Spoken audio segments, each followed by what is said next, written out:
Welcome to inspire ইয়োরসেলফের আরও একটি রান্নার পর্বে আপনাদের সকলকে স্বাগত। আজ নিয়ে এসেছি ডালিয়ার পায়েসের রেসিপি।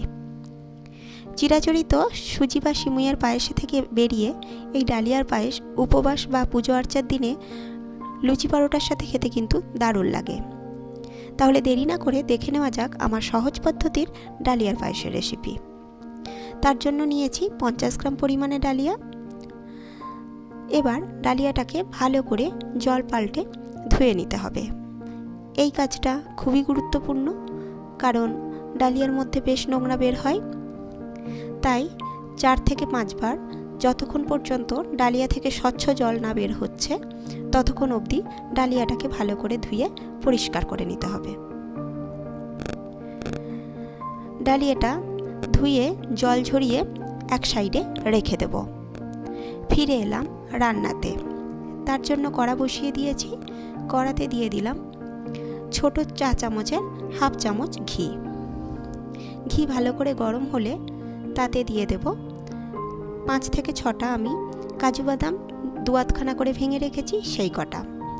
চাইলে বাড়িয়ে বা কমিয়ে ব্যবহার করা যেতে পারে। কাজু বাদাম আর কিশমিশটা আমি সাধারণত দুটো পর্বেই ভেজে থাকি। যেহেতু কাজু বাদাম ভাজতে একটু সময় লাগে, আবার অপরদিকে কিশমিশটা খুব তাড়াতাড়ি তৈরি হয়ে যায়, তাই এই রকম করে থাকি।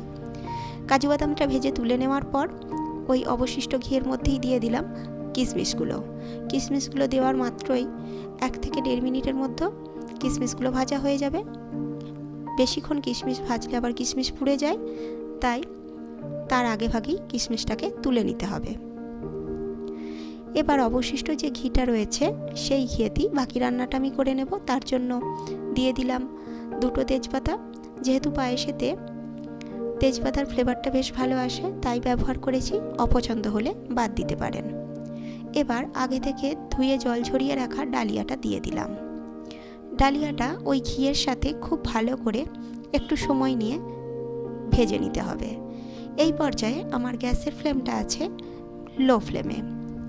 এই কাজটা খুবই গুরুত্বপূর্ণ, কারণ ডালিয়া সাধারণত তৈরি করলে একটা চিটচিটে বা একটা হরহরে ভাব থেকে থাকে, কিন্তু যাতে পায়েসের মধ্যে সেই ভাবটা এতটুকু না আসে, সেই কারণে ঝরঝরে করে ডালিয়াটাকে একটু ভেজে নিতে হবে।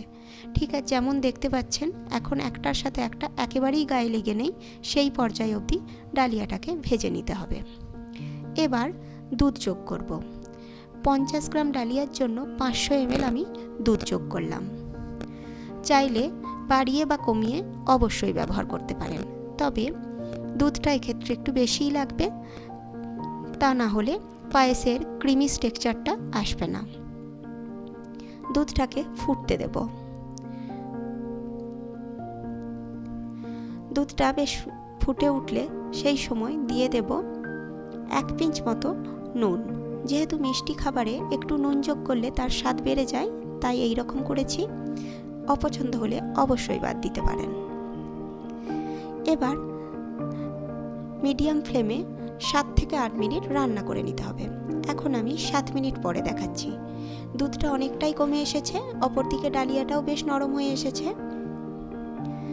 এই পর্যায়ে দিয়ে দিলাম থেতো করে রাখা 3টে ছোট এলাচ আর হাফ কাপ পরিমাণ চিনি।